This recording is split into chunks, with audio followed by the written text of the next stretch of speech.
ஆரம்பிக்கலாமா? 25 வயசுக்கு அப்புறம் வாழ்க்கை சில பாடங்களை நமக்கு கற்றுக் கொடுக்கும். அந்த பாடங்கள் எல்லாமே பாட புத்தகத்துலலாம் கிடைக்காது. அனுபவத்துல மட்டும் தான் கிடைக்கும். வெல்கம் டு வாழ்க்கை வைப்ஸ். இது புது கண்டென்ட்டு. தொடர்ந்து ஃபாலோ பண்ணிக்கிட்டே இருங்க. ஃபுல் வீடியோ பாருங்க. ஒரு காலத்தில் வீட்டில் நமக்கு என்ன நடக்குதுன்னே தெரியாது. ஆனால் அந்த 25 வயசுக்கு அப்புறம் வீட்டு பிரச்சனை எல்லாமே நம்ம கண்ணு மூடி நிற்போம்.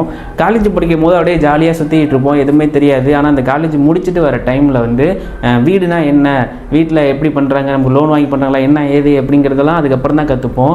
வீடு என்பது சிரிப்பால் மட்டும் நிறைஞ்சது இல்லை, அது பொறுப்பால் நிறைஞ்சது அப்படிங்கிறது அதுக்கப்புறம் தான் நம்ம உணர்வோமே.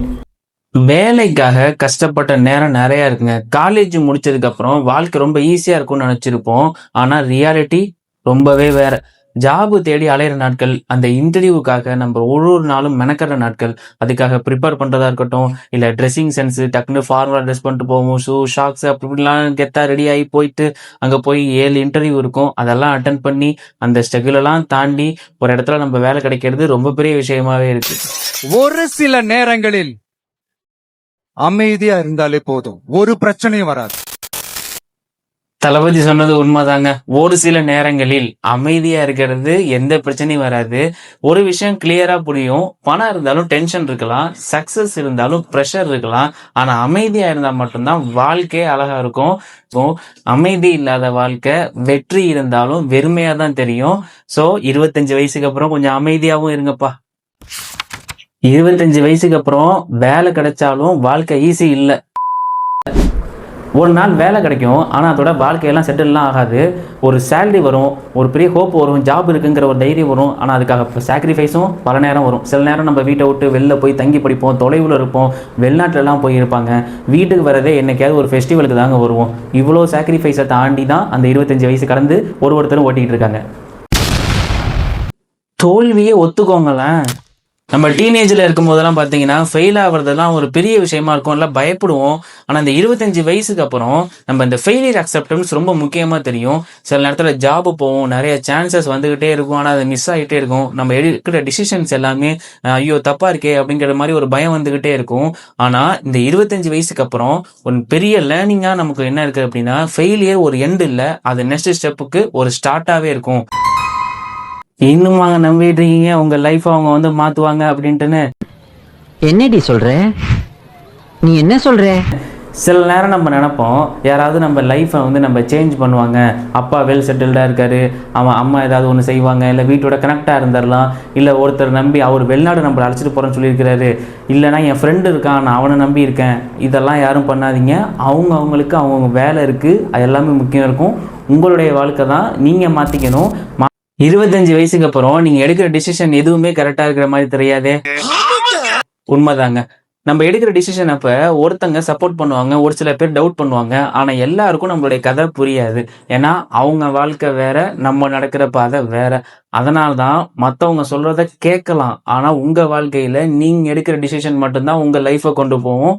நம்ம வாழ்க்கையை நம்ம தான் வாழணும். இன்னொருத்தவங்க அதை முடிவு பண்றது இல்லை. ஆலோசனை கேட்கலாம், ஆனா முடிவு என்பது நம்ம கையில மட்டும்தான் இருக்கு. 25 வயசுக்கு அப்புறம் ரொம்ப தனியா இருக்கிற மாதிரியே ஃபீல் பண்றீங்களா?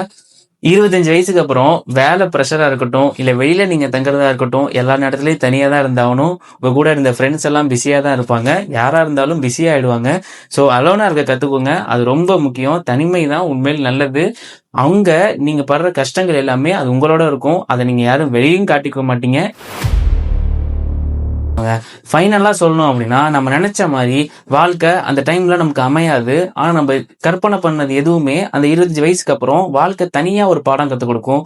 நிறைய ஸ்ட்ரகிள்ஸ் வரும். நிறைய பேர் நம்ம கூட இருந்திருப்பாங்க, ஆனா அதுக்கப்புறம் நிறைய பேர் போயிருப்பாங்க. சில நாட்கள் எல்லாமே ரொம்ப கஷ்டப்பட்டு நம்ம கடத்தி போற மாதிரி இருக்கும். ஆனா அந்த கஷ்டங்கள் எல்லாமே நம்மளை உடைக்க வராது, நம்மளை உருவாக்க மட்டும்தான் வரும். ஒரு நாள் நீங்க திரும்பி பாத்தீங்கன்னா, நீங்க அனுபவிச்ச கஷ்டம் எல்லாமே நாளைக்கு பலமா தான் இருக்கும். வாழ்க்கை உங்களுக்கு நிறைய சோதிச்சுக்கிட்டே இருக்குங்க, ஆனா என்னைக்குமே உங்களுக்கு கைவிடாது. நீங்க எதுக்கும் அடிக்ட் ஆகாத வரைக்கும். ஒரு நாள் நீங்க அவ்வளவு கஷ்டத்துல அவ்வளவு ஸ்ட்ரகிள் பண்ணி ஓடிக்கிட்டே இருக்கீங்க, ஆனா கண்டிப்பா ஒரு நாள் வெற்றி உங்களை தேடி வந்துகிட்டே இருக்குங்க. அதை நினைச்சு நீங்க எந்த டைத்திலும் பயப்பட வேணாம். எல்லாரும் ஃபேஸ் பண்ற ஒரு கஷ்டத்தை நம்ம இன்னைக்கு வீடியோவா எடுத்து கொடுத்துக்கிறோம். 25 வயசுக்கு அப்புறம் எப்படி இருக்கும், நீங்க இதெல்லாம் ஃபேஸ் பண்ணுவீங்க. நம்ம ஆல்ரெடி சொன்ன மாதிரி வீட்டை விட்டு வெளில வர்றது ஒரு கஷ்டம் தான். ஒரு கம்ஃபர்ட் ஜோன்ல இருந்து வெளில வரதே ஒரு ஒரு பெரிய கஷ்டமாக தான் இருக்கும் அப்போதைக்கு. அதெல்லாம் தாண்டி பார்த்தீங்கன்னா இந்த லவ், பிரேக்கப்பு இந்த மாதிரி விஷயங்கள் இருக்கும். இதெல்லாம் நம்ம தாண்டி வரும். தனியாக நம்ம டிசிஷன் எடுக்க கற்றுக்கணும். நிறைய விஷயங்கள் இருக்குங்க இந்த 25 ஏஜுக்கு அப்புறம். இது எல்லாத்தையும் நீங்கள் ஃபேஸ் பண்ணி ஒரு இடத்துல ஒரு ஜாபோ இல்லை பிஸ்னஸோ ஏதோ ஒன்று கிடைச்சி உங்கள் ஃபேமிலி நீங்கள் பார்த்துட்டு அப்போல்லாம் இருந்தீங்க அப்படின்னா உங்களால உங்களுடைய வெற்றி கண்டிப்பாக நடந்துக்கிட்டே இருக்கும். ஸோ தொடர்ந்து சப்போர்ட் பண்ணுங்கள். ஸோ இதோட நம்ம வீடியோவை முடிச்சிடலாம். வாழ்க்கை வைப்ஸை சப்ஸ்கிரைப் பண்ணுங்க. நிறைய சப்போர்ட் கொடுத்துட்டு இருக்கீங்க. நிறைய சப்ஸ்கிரைபர் புதுசாக வந்துட்டு இருக்காங்க. 250 தான் இருந்தோம், இப்போ 339 கிட்ட வந்துருச்சு. ஸோ உங்களுடைய சப்போர்ட்னால தான். Thank you all. தொடர்ந்து வீடியோ பார்த்துட்டே இருங்க. தேங்க்யூ. நெக்ஸ்ட் வீடியோவில் சந்திப்போம். ஒரு சூப்பரான ஒரு கண்டென்ட், ஒரு கதை மாதிரி ஒன்று ரெடி பண்ணலாம் அப்படின்னு இருக்கேன் நெக்ஸ்ட் வீடியோவில். ஸோ தொடர்ந்து சப்ஸ்கிரைப் பண்ணிகிட்டே இருங்க. தேங்க்யூ.